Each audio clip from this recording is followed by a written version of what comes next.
Assalamualaikum warahmatullahi wabarakatuh. Selamat datang pada video saya kali ini, yaitu video edukatif tentang mata kuliah ilmu pendidikan. Sebelumnya izinkan saya memperkenalkan diri. Nama saya Al-Mutakin dengan nomor induk mahasiswa 240101010002. Dari jurusan Pendidikan Agama Islam, Fakultas Tarbiyah dan Keguruan, Universitas Islam Negeri Antasari Banjarmasin. Dan hari ini saya akan membahas suatu topik yang penting, yaitu topik tentang sistem pendidikan, yang mana materi ini merupakan bagian dari tugas akhir atau UAS yang dibimbing langsung oleh Bapak Profesor Dr. Saifuddin Sabda MAG. Semoga video ini bisa membantu kita semua dalam memahami bagaimana sistem pendidikan bekerja dan mengapa penting untuk masa depan bangsa. Memasuki pembahasan yang pertama, yaitu tentang pengertian sistem pendidikan.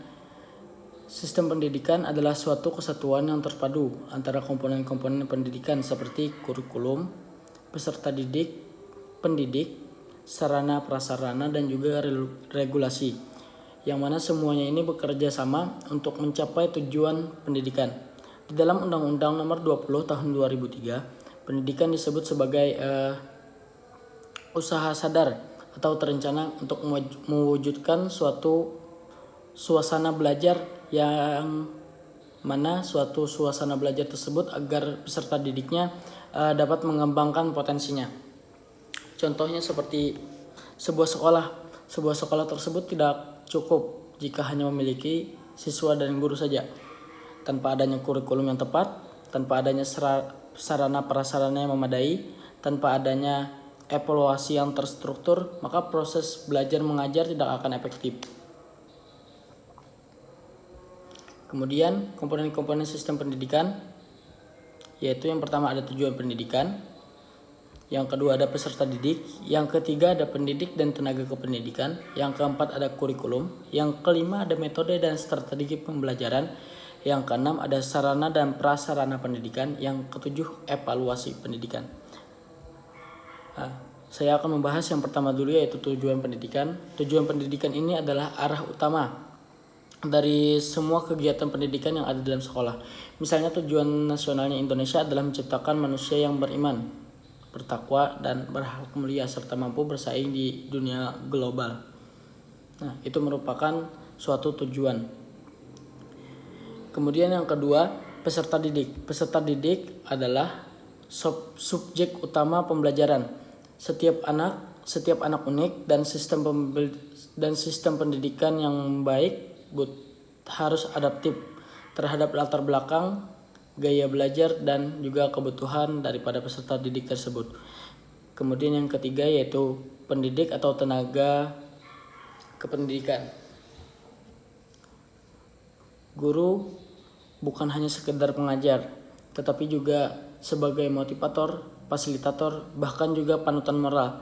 Tenaga kependidikan seperti kepala sekolah, pustakawan, dan laboran juga sangat krusial. Kemudian yang keempat, yaitu kurikulum.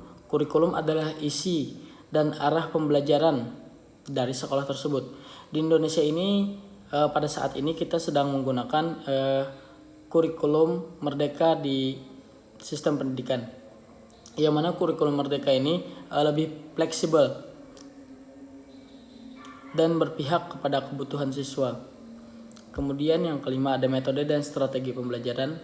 Nah, jadi termasuk metode ceramah, diskusi, inquiry, proyek, hingga pembelajaran berbasis teknologi. Nah, di situ merupakan metode pembelajaran.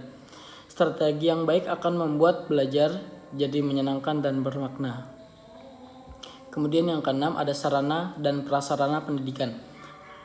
Tidak hanya ruang kelas dan buku, tetapi juga akses internet, alat peraga, perpustakaan, bahkan hingga lingkungan yang bersih dan juga kondusif. Kemudian yang terakhir ada evaluasi pendidikan. Evaluasi pendidikan tidak hanya untuk menilai siswa, tetapi juga untuk meningkatkan sistem. Sekarang kita mengenal asesmen nasional, yang mana asesmen ini lebih menekankan kepada literasi, numerasi, dan juga karakter dari siswa atau peserta didik tersebut. Memasuki pembahasan yang selanjutnya yaitu jenis sistem pendidikan yang ada di dunia.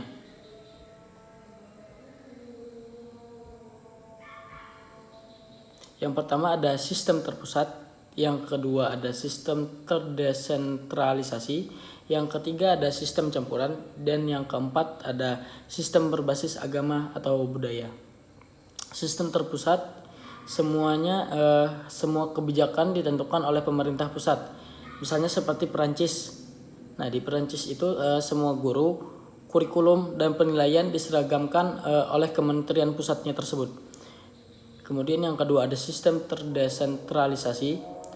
Negara bagian atau wilayah punya otonomi. Contohnya seperti Amerika Serikat, di mana tiap states punya kurikulum dan sistem ujiannya yang berbeda-beda. Kemudian yang ketiga ada sistem campuran, yang mana sistem campuran ini menggabungkan unsur pusat dan daerah. Contohnya seperti Jepang, pemerintah pusat menetapkan standar, tetapi sekolah punya fleksibilitas untuk melaksanakannya secara lebih. Kemudian yang keempat yaitu sistem berbasis agama atau budaya. Pendidikan sangat dipengaruhi dengan nilai-nilai lokal dan juga agama. Contohnya seperti Saudi Arabia, yang mana Saudi Arabia ini menggunakan pembelajaran agama Islam yang sangat mendominan ketimbang yang umumnya.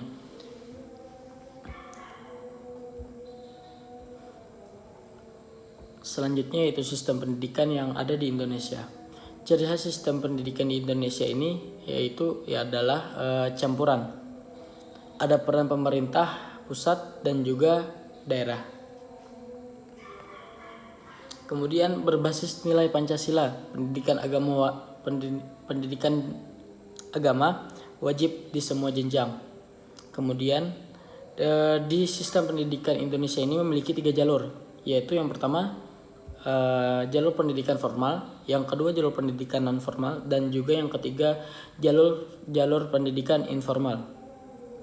Jalur pendidikan formal yaitu seperti pendidikan SD, SMP, SMA, dan juga perguruan tinggi lainnya. Kemudian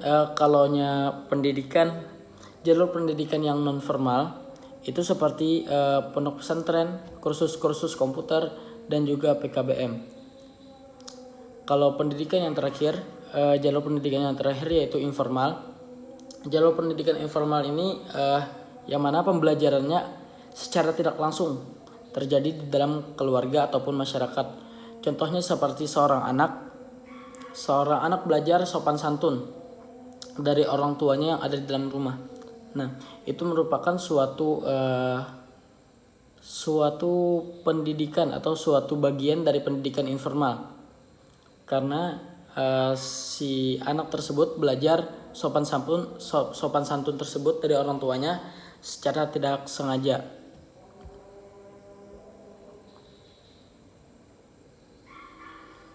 Program nasional Indonesia ini yaitu wajib belajar selama 12 tahun untuk pemerataan akses pendidikan.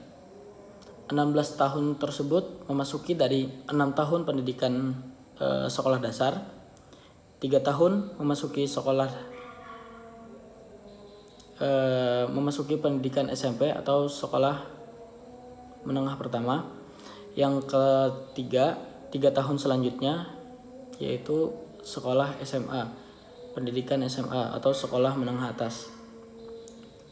Kemudian asesmen nasional, program nasional di Indonesia yaitu seperti asesmen nasional, yaitu menggantikan ujian nasional.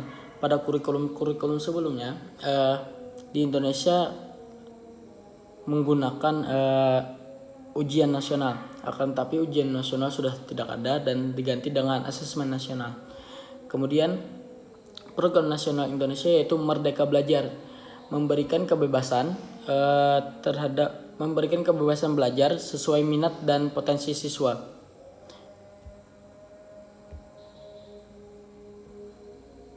Oke. Selanjutnya, adapun tantangan dan juga harapan di dalam sistem pendidikan. Tantangan yang ada di dalam sistem pendidikan yang pertama yaitu adanya ketimpangan fasilitas antara sistem pendidikan di kota dan juga sistem pendidikan di desa. Contohnya seperti bangunan yang kurang layak di perkampungan, sedangkan bangunan yang ada di perkotaan jauh lebih layak. Kemudian yang kedua, kurangnya pemerataan kualitas guru. Kualitas guru sering tidak rata bagiannya. Contohnya seperti guru-guru yang baru masuk atau yang menghonor biasanya lebih banyak pembagian tugasnya ketimbang guru yang sudah honor. Kemudian yang ketiga ada digital divide, yaitu tidak semua siswa mempunyai akses internet. Semua siswa seharusnya memiliki akses internet pada saat ini, cuman dikarenakan banyaknya kendala-kendala yang dihadapi seperti kurangnya budget atau kurangnya fasilitas, maka tidak semua siswa mempunyai akses internet dan juga akses teknologi yang tepat. Itu merupakan tantangan-tantangan yang ada dalam sistem pendidikan. Kemudian harapan ke depannya, yang pertama yaitu meningkatkan kualitas pendidikan menjadi inklusif. Yang kedua, integrasi antara pendidikan karakter, teknologi, dan budaya lokal. Kemudian yang ketiga ada kolaborasi antara sekolah, keluarga, dan juga masyarakat. Jadi kesimpulan pada video kali ini, sistem pendidikan itu bukan hanya soal kebijakan, tapi juga ekosistem yang menyangkut manusia, nilai, strategi, dan keberlanjutan. Sebagai mahasiswa pendidikan, memahami sistem ini adalah langkah awal untuk menjadi pendidik yang berdampak. Baiklah, terima kasih telah menyimak video ini. Semoga bermanfaat dan menambah pemahaman bagi kita semua dalam menyelesaikan UAS Ilmu Pendidikan. Saya pribadi memohon maaf jika terdapat banyak kesalahan dalam ucapan ataupun kekurangan dalam materi. Billahi taufiq wal hidayah. Wassalamualaikum warahmatullahi wabarakatuh.